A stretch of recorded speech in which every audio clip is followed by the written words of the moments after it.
Hello and welcome back to the Pretty Little Lifters podcast. I am so excited to be here with my guest, the Roxy Reyes. And I know Roxy from working with Nike. We were both chosen to be part of their legacy coaches, and it was such an amazing experience. I got to meet so many amazing women, and she was one of them. And we also got to participate in a Nike, kind of like a Nike soccer club during the Women's World Cup, where we got to play soccer.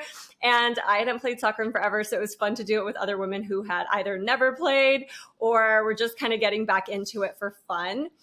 But one thing that I love about Roxy is her energy. I mean, she is so fun and has so much confidence. And I love that she's also Latina like me.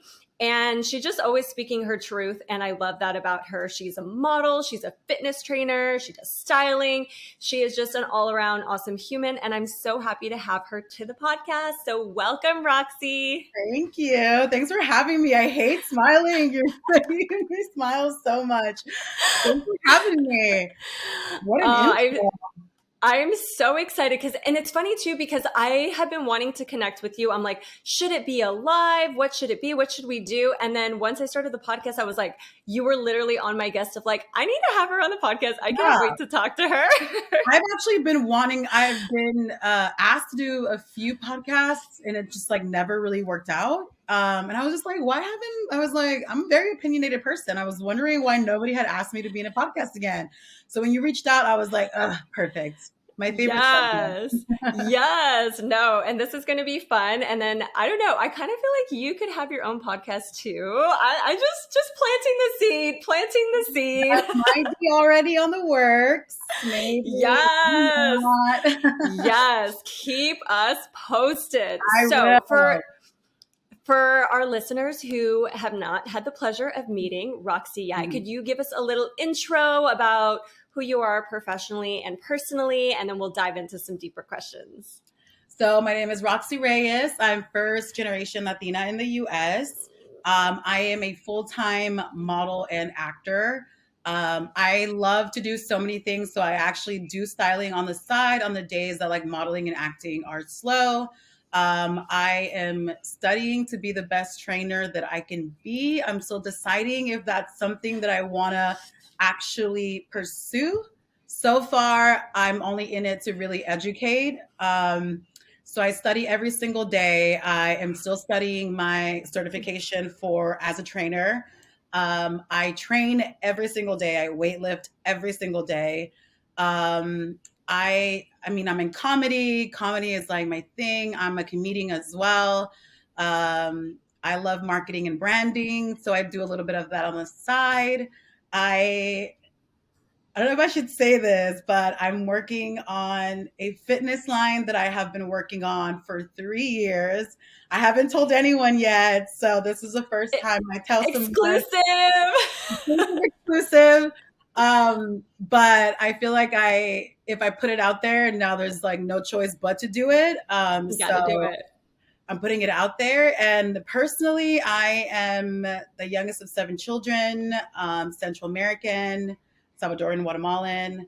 I am from Los Angeles, born and raised. And yeah, I love to be busy. I'm a Capricorn. So they say that's a Capricorn trait, that I love to work and be busy. So that's why I feel like I do so much. And I love doing all of it. I'm very passionate about everything that I do. So yeah. I love that. And I can totally tell from just, knowing you through, I know it was like specific events, but I was like, whatever you do, I can tell it's like you put your all into it. Yeah. And I love it. And I think that's why it just like that passion comes across. Yeah, I have to. I feel like I have a little bit of like ADHD. So if there's something or someone that I don't like, I just will not, it doesn't matter how much effort I put into it, I just will not be able to do it. So if I like people and the people that I have around me and I share space and energy with is because I genuinely love those people. And like anything that I do, I have to be passionate about it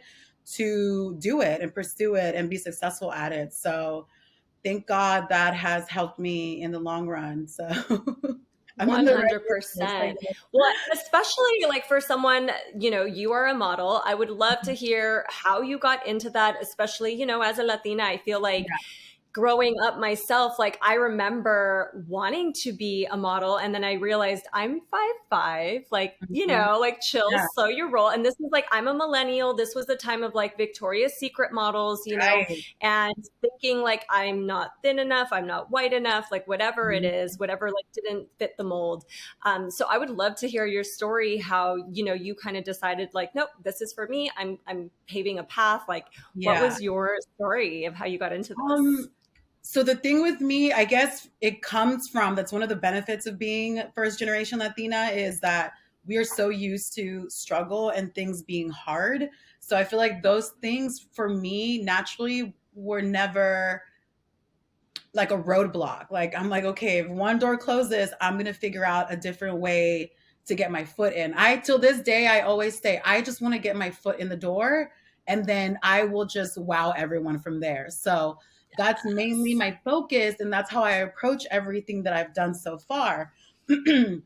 So with modeling, I had been trying to do modeling for so many years, and again, being Latina, I really didn't have the support of my family, because for my family, it was more so like get a steady paycheck and, get a traditional job, like an office job. And I was the one child that I was just like, I don't want to do any of that. Um, so, I've kind of started with fashion as a PR intern, and I really just loved clothes and I wanted to be a part of it. And I was just like, I'm gonna do it. The best way I know how to do it at that time was Instagram, and Instagram was super new, and no one was doing it at the time. So I was just like, I feel like I really do have a talent for fashion and like modeling, even though people told me I was too big to be like a plus size model still then. And I just started posting on Instagram, as much as I could. I didn't really get the follows, the likes. And then eventually, when Good American started launching their brand, they actually reached out to me personally. And Love they're it. like, we love your sense of fashion. We love what you post. We would love for you to come to this casting. Um, I had no intentions of going to that casting. And thankfully, because of how everything just lined up for me that day, I ended up going and I ended up getting chosen. So my first professional images and job was literally shooting with Khloe Kardashian. And it was crazy. And when I tell you, since I'm friends with them still till this day, I asked them what made them choose me out of the thousands of girls that showed up. And they literally said, it was your confidence. Like, we loved how confident you were. Yes. And it was, at the time, it was hard to find plus size women that were confident. Like, it made sense. There weren't really catering to us. So, but when I tell you that I was taking those pictures, I told myself, Roxy, you literally have 30 seconds to wow them. So, whatever you're scared of, whatever you're worried about, leave it at the door in these 30 seconds. And I gave it my all. And I still left thinking that I did the worst job possible. I was like, I did too much. Sure enough, I got called back and I made the good squad. And so I was able to submit those images to one agency, which was like LA Models, and they signed me. However, at that time, they didn't really have a plus size curve board. So I didn't have quite the best experience with them. And then Photogenics just so happened to be my second agent, and I love them so much because I feel like they really kicked off my career. I actually made friends with the agents. I wasn't trying to be signed with them or anything like that, but I'm so charming and I'm so Yeah, friendly. you are. And I was just like, I want to go to New York and get signed over there. So I asked them for advice. A week later, they were like, listen, we don't have a plus size board, but we would love to have you be the first plus size model that we sign. And so sure enough, I was the first plus size girl they had signed. 3 years later, my contract with them was ending. I went on a like a tour with Good American when we did like looking for the next good squad with Natural Models, which is my current agency. And again, I charmed my way in there, really won their trust over, and they offered me a contract. So that's who I am with today. But back to your question, the way I got into it is by just keeping my eye on the big picture and just doing whatever it takes to get to that. As long as you're involved in what it is that, like, taking pictures of yourself, posting that, practicing your poses, being around other models, befriending other models, like learning how to do it. If you keep up and you surround yourself with women that are trying to do the same things that you are, the chances of you making it are pretty high. And I know it's not very traditional the way that I did it, but I feel like it's still a way that you can, still get signed as a model that way. Yeah, no, I love hearing this story because I don't know if you've like seen this on TikTok going around, like this whole like lucky girl syndrome. And I'm like, Mm-hmm. no, no, because like I'm listening to your story and like somebody might listen to it and be like, oh my God, she got so lucky. She went to this casting and it's like, no, no, no. Like you can tell like you've had a vision, like you had a Had passion, a you've been vision. putting in the work. You know what I I know. mean? And it just Yeah. you were prepared. You were Yeah. ready for that that 30 seconds that I you had to wow was. them. You Because were ready. exactly. And like I posted for a whole year with no bite, no anything, no nothing. And I was just like, I'm gonna keep posting, I'm gonna keep posting, I'm gonna keep posting my outfits. And eventually all it takes is for one person to be like, you're it. And then that Yep, can literally change your life. And literally that one person that reached out and working with Good American has completely changed my life. And I almost didn't go because I didn't believe I had what it took to make it into the good squad, And the only reason why I ended up going was because I had a nannying job at the time that was literally down the street from the casting. And so I went to my job. I get there. The mom that I was working with was like, oh my God, I forgot to call you and let you know that I didn't need you today. So I literally said, all right, well, I'm already in Hollywood. I might as well go. And I ended up going, that's the only reason why I went. But if it hadn't been for that, I could have lost out on an opportunity because I didn't feel like I was prepared. I didn't feel like I was good enough. I didn't feel like women like me would be the type of woman that they would want for their campaign, especially with like Khloe Kardashian. Um, exactly. so I think about that till this day, how I almost stopped my own blessing because I didn't believe in myself. So Yeah. I make And sure it's that that funny. never happens again. Yeah, no, and I like that you brought that up because I've had moments like that too where I'm like so close to like there's an opportunity and I'm like, meh, like and it's like you almost don't do it and then something just pulls you and you're like, it's here. I should Yeah, just let's see what happens. And yeah, then you're like, oh my yeah, gosh, like I almost said no. yeah. Like Exactly, exactly. And listen, it's always a win-win too, right? Let's say I would have shown up, I would have done it, I would have gotten picked. At least I got the experience, so that next time when I get another callback or like another audition, I know what to expect and yeah, how to probably possibly do better. So since that day, I've told myself that I was never gonna turn down an opportunity. So I've been taking advantage of every single opportunity that has been thrown my way ever since. And I keep working, I keep having my eyes on the prize, and they told me that I was too crazy, that I'm a dreamer, and that it would never happen. And here I am. I've been signed to all three of the best agencies in LA. I mean, I've had billboards, I've been in magazines, I've been on TV, I've done commercials. So that one thing literally changed my it entire life. literally like it Yeah. put the wheels of motion. You already created, like, you laid down the foundation, and now it's like, Yeah, all right, let's go. Let's put it yeah, to the test. And you were doing exactly. it. Like, Yeah. I get so excited when I see your face. Like, I will walk into like a fitness brand store. I think it was like Athleta or something, and I Yeah, walk in and yeah. I was like, Mhm. girl, there she Yeah, I know, it's is. I was crazy. so excited. But like, yeah, I get excited when I see you on a billboard, or like, Thank because I you. know how hard you work, and I know Yeah, how passionate you are.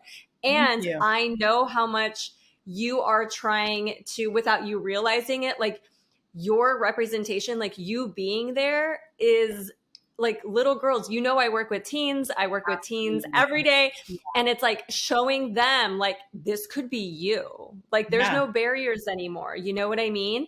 And I would love it if you could talk to, what changes have you seen in the industry that are good, like going in the right direction, and where do they still need a little bit of work?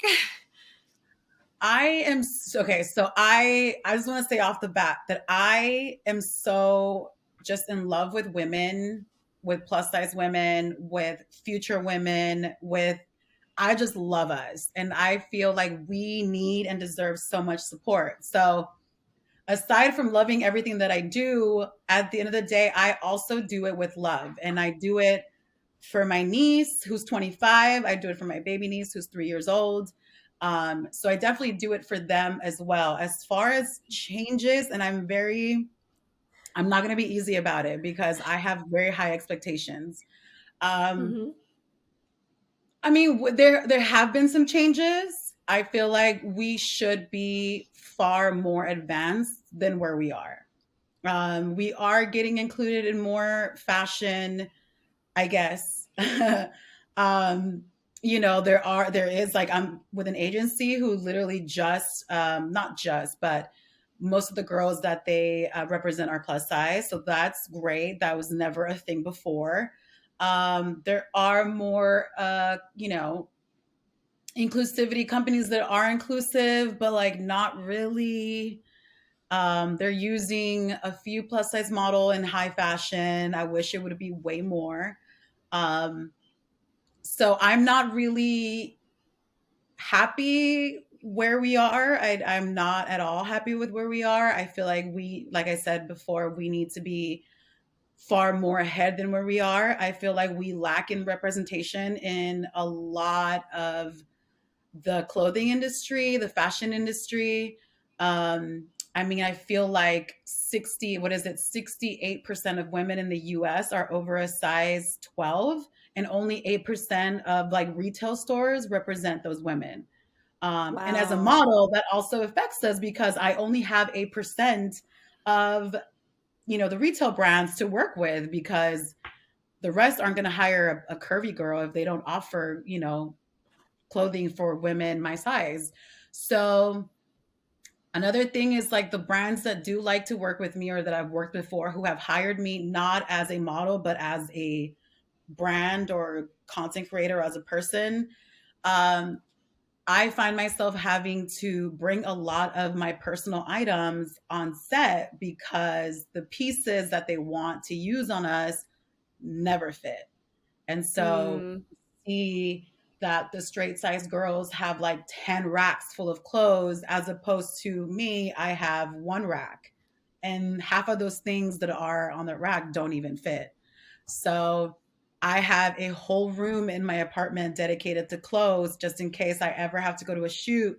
I bring my own things to use. So I am very disappointed in where we are. There's a lot of room for growth. But I've also realized that if no one's going to do it, then it's up to me to do it. And so that's why I'm working on my own brand, because we I need to love see it. change. And I don't know. I mean, like I said, I've worked with two of the most inclusive brands, right? Which is Good American and Skims. I helped launch both of those brands. I've seen the ins and outs. It's not that difficult to be inclusive, and it does not cost more to be inclusive. So it's really disappointing when brands try to charge plus size women more money than the straight sizes, because for whatever reason, we use more fabric, which that's probably it, but there's no need to charge extra for it. So there's I can go on all day, girl, because Yeah, I'm no, running. yeah, no. And this is so important to talk about Yeah. because, I've done fitness modeling myself. And as someone who's always been the sizes, it Mhm. like I never really thought about that. Like I didn't think like, oh, like, you take for granted, like I have all these options. I have these racks of options and clothes that stylists and people bring, but I never, you never think about like what else is there, or like Yeah. are they just using this model for a Right. photo, but then they're not really offering Mhm. the items. You know what I Exactly. mean? Yeah. And I mean, I'm so glad you shared that. yeah. I mean, listen, I'm an advocate for us. And so if I have to burn bridges to and speak my truth, I will. I really don't care about that. And like, for example, I've worked with Nike for about 7 years, and I've been a stylist, I've been a model, um, I've been hired as a content creator, as a brand or whatever. And to me, Nike is such a performative brand, Hmm. because they love to say they're inclusive, but you go to a Nike store and they don't offer plus size. They only offer plus size online. Um, and so I've called them out on that in a video that went viral. And so I had a I bunch of remember meetings. that. Yeah. And they all reached out and they were like, we want to talk to you. We want to have this meeting. Let's talk about it. And so I had these meetings with like Nike corporate, Nike LA, Nike women, and they were asking me, we want to give you like a chance to talk about what you're just so disappointed about. And it kind of took me back because I feel like they should already know. They're not Hmm. really inclusive. To me, inclusivity is you see women of all ranges and sizes in everything.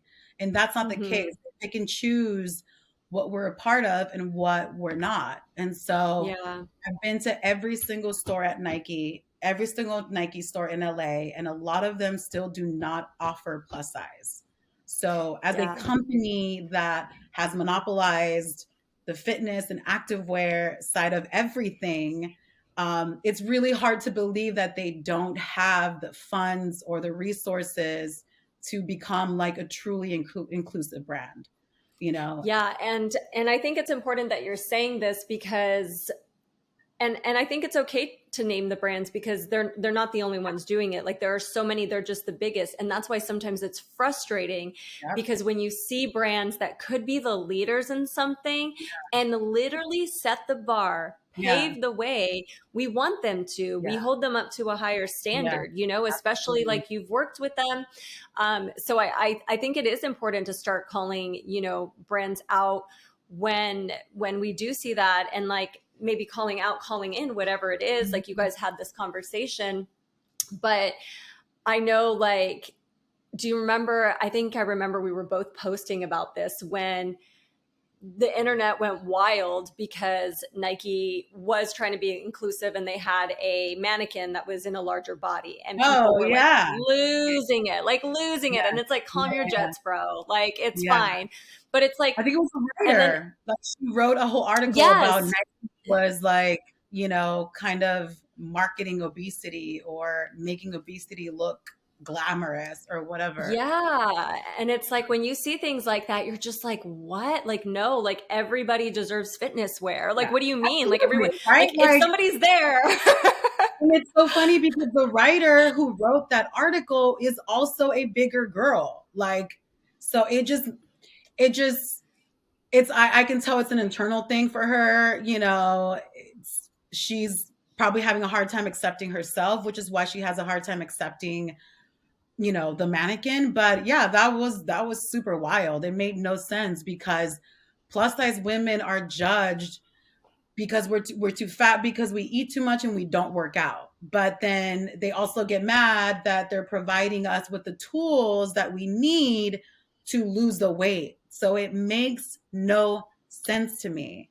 Like this whole fitness Totally. industry does not make any sense to me. So Yeah. It's like you can't make anybody happy. It's like no, somebody's trying to do something positive for their life, and right. like people are like the keyboard warriors are just losing their minds. Exactly. See, it just requires, I guess I was like, it requires someone like me who just doesn't give a shit about what people think And I'm Yeah. just here to, because I think health is wealth, man. And I'm just trying to educate, rewire, especially millennials when we were raised in the 90s, where they told us we had to Yep. be thick, thin and be white with blue eyes and be super European looking. There's a lot of rewiring that women in our generation need, and there's nobody really targeting us because I feel like we're the ones that need um, a mental health check more than Gen Zers. I feel like we've kind of walked so that Gen Zers can run. Is that how it Yep. goes? Or is it the other way around? Yeah. Okay. Yep. So You I'm got it. so happy that I see like Gen Zers and how just like they're so They're proud of who they free. are. They're so free. Like they're not worried or care about what anybody says about their bodies. And I love that because that's what I feel like I've personally worked so hard for, um, to better the next generation. So, Yeah. however, I still want to focus on millennials because we still have a lot of life to live. And so I want to make sure that we live 100%. it the Yeah. healthiest that we can. I totally agree with you as a millennial. And I feel like it's funny because I feel like with our generation, I feel like you have the camp that has shifted away from all that diet culture and they get it. They're like, we see it, red flags, we got this. Yeah. But then you still have the camp who's still there and Yeah. it's still perpetuating that. So it's like, okay, we need everybody on board now so that Mhm. we can totally just like leave this behind. Like, can we Yeah. leave it all behind? Let's get everyone on board. Yeah. So I know I do a lot of that conversations with the Pretty Little Lifters. You do that on your platform too. Mhm. So I love that. And yeah, I definitely agree that like, brands in the industry can do better. Like I think initially it started off with like diversity and like ethnicities. And it was Mhm. just like, okay, we're not just like, you know, tall, white, skinny women in fitness. Like, and, you started seeing like, okay, now it was like maybe an Asian person in fitness, a Yeah. Black woman doing fitness. But then, we started seeing more body types. But then, kind of like you were saying, like we're missing that component. Like, okay, you're seeing it, but what's in the store? Like, what's Right. available? Like, what's Yeah. so I think that would be the next shift. So I think that's super Absolutely. important. I love that you brought that up. And so we've been talking about like fitness and stuff, and you were mentioning like your fitness brand. Like when did you get into fitness? Like when did this become like part of your routine and your Yeah. passion? Like where did this come from? Um, so I actually have struggled with an eating disorder since I was like 14. It started me getting ready for my 15th birthday, my quinceañera. So there was a lot of pressure on me to like look like a woman. I guess you can't be a big girl and be a woman at the same time, but it started off that way and it really got out of hand after high school. And I was trying my best to figure out a way to get better control of it. And so when I was 18, I hired my first trainer and he stuck with me for about 3 years, no, 2 years. And he helped me lose the weight like naturally, no supplements, no nothing. It was literally just diet and exercise. Um, and that's when I initially fell in love with it. After I stopped training with him because college, school got in the way, my weight was just fluctuating way too much, and so I kept trying to lose the weight by applying everything that I learned from my trainer. And I mean, I wasn't very consistent. I didn't realize how important consistency is when it comes to fitness. Um, and I just kind of always went to the gym, but I didn't really apply to myself, to working out. Um, and I kid you not, it was around the time that we did the soccer league with Nike, where I felt like I did a lot better than I expected. And so I kind of opened up my curiosity about what other sports I can do. So after that, I went into weightlifting. I was obsessed with it. I know, and the Nike team at that time was super supportive of that. So they took me to some of the best trainers, and so just my whole life became around trying these new sports. So I eventually did surfing, snowboarding. I did football. Like I played football with the Rams team. And then from then on, I was just like, maybe, I was like, I'm really good at a lot of sports, but I still felt that people weren't taking me seriously because I was still a bigger girl. So I felt that the only way that I would be able to be taken seriously was if I got certified, which I started trying to get certified back in 2020.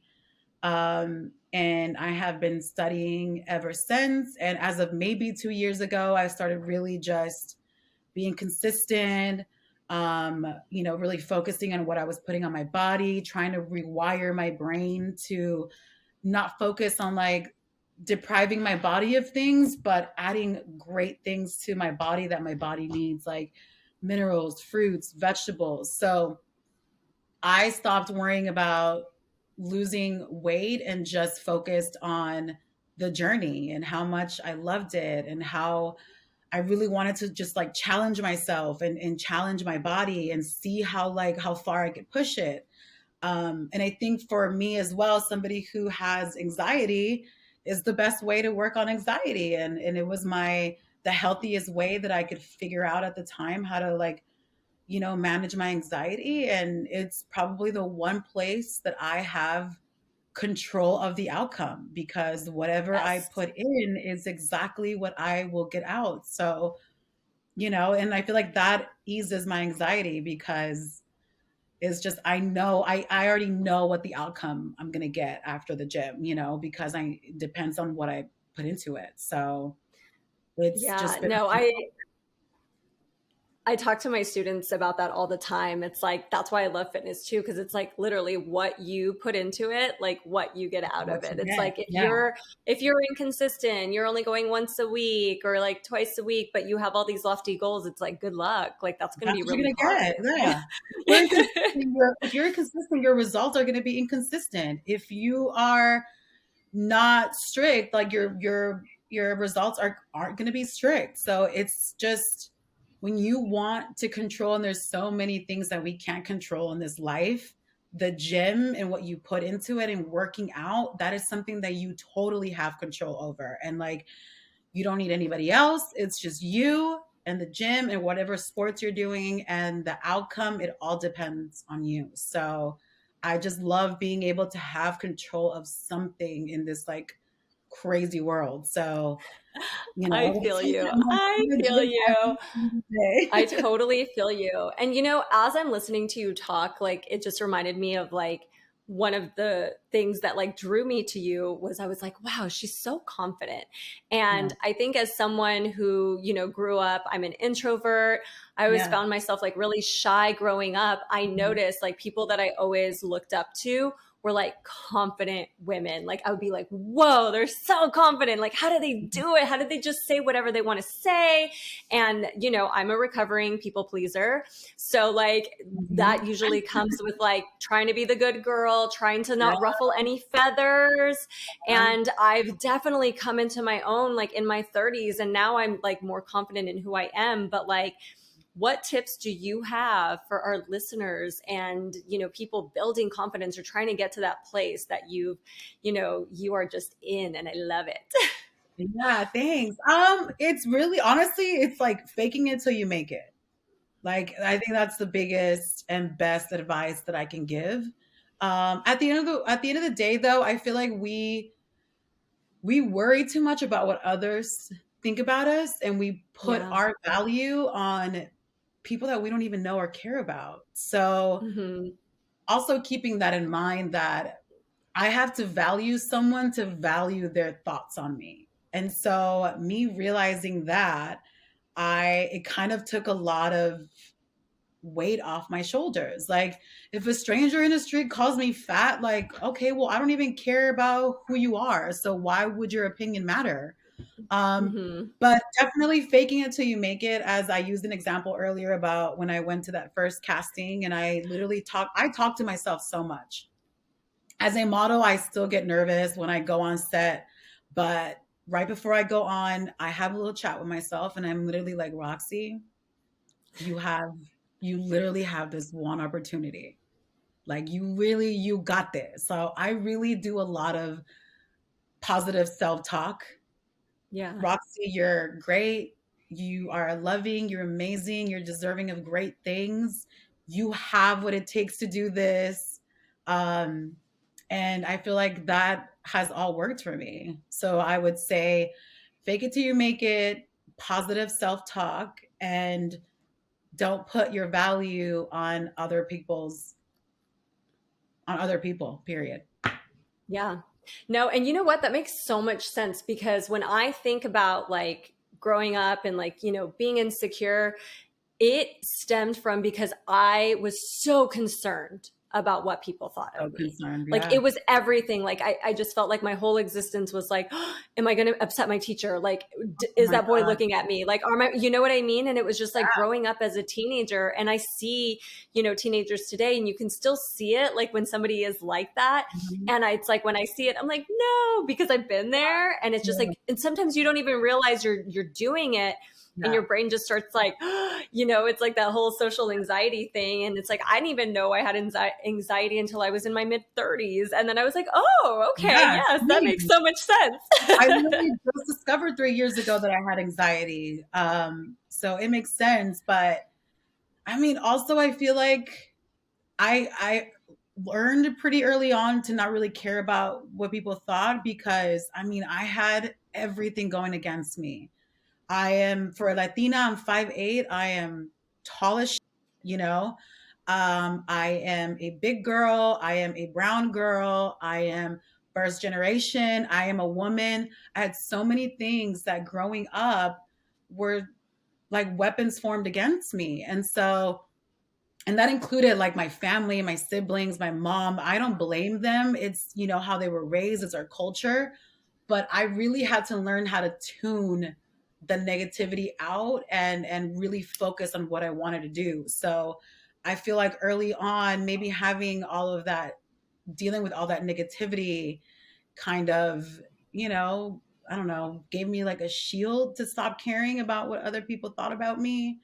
And then I realized also that, like people are dying to work with me now, and it's like everything that people hated on me or like on me for anything that people were like so against me for has helped me in my career. So it's just tuning out the negativity, and if it's something that you love so much, I just would never give up on it.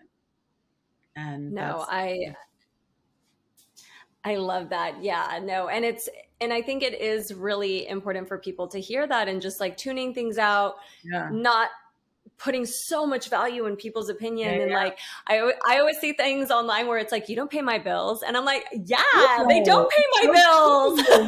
Yeah. People don't know the struggles you're going through. People don't know you. People don't know anything about you, but people are so quick to judge you. And I think that's crazy. I think that's psychotic to me to judge someone you don't know. And it's also Yeah, like if I'm going to judge you, I have things like if I get judged, I have things I can judge you on too. But yeah, I'm also healthy. I've dealt with my mental health, and somebody that's mentally healthy isn't gonna break someone else down. So I always think about that yep, too.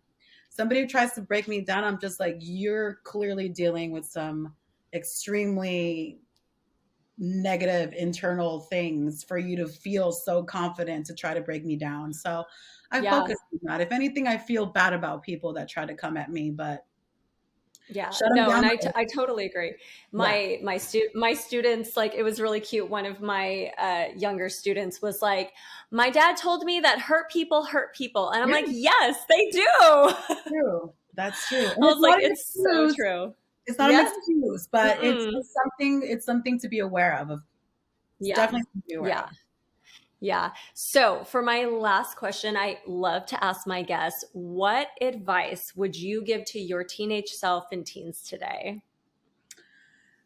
Um, that great things are there's this quote that I live by that it says like the scariest things are the ones what is it? I'm like it's actually from like a Disney movie too. And I heard it really young and I kept it in mind.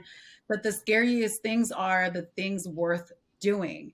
And I really believe that because there's so many things that I've done that have been so, so scary to me, but I didn't let that stop me from doing them. So the best life and the best things in this world are on the other side of comfortability and whatever scares you. So pushing past those things, I feel like you will be able to live the life that you want. And if I wish I could have told my teenage self that, and also that you probably have more tools in you than you think you have. It's just about what's the word that I'm looking for? It's just you won't know that you have them until you need to use them, you know? Yes. So you Yes. are more prepared for whatever it is that you are facing or are trying to go after than you think. Yeah, no, and it's so interesting that you mentioned that because I think back to some of my most significant, most impactful favorite moments, and I was nervous, I was scared, and it was all those times that were like the ones that are like core Yeah, memories, and it's yeah, like I'm so glad I did that. yeah. And I love your example of like, yeah, like everything you need we have inside of us. We We have the do. tools. It's just they're not maybe going to arise until that moment comes that you So you need to need use them. them, and then Yeah, it'll appear, you yeah. know. But I love that. I love that advice for like, I know I could have used that advice when I was a teen, and I know teens Absolutely. today will definitely use that advice. So I appreciate you Of sharing that. course, of Um, course. so before we go, how can we Mhm. support you? I know you have some future things coming up, but where can we direct people? How can we support you?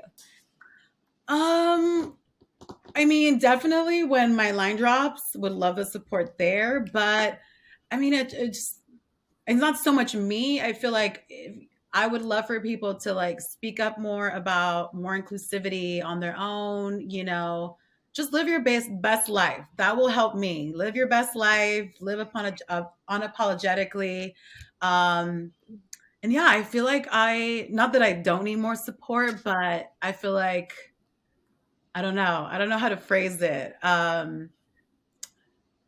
I mean, following on Instagram would be great. TikTok would be great. Buying my brand once it launches.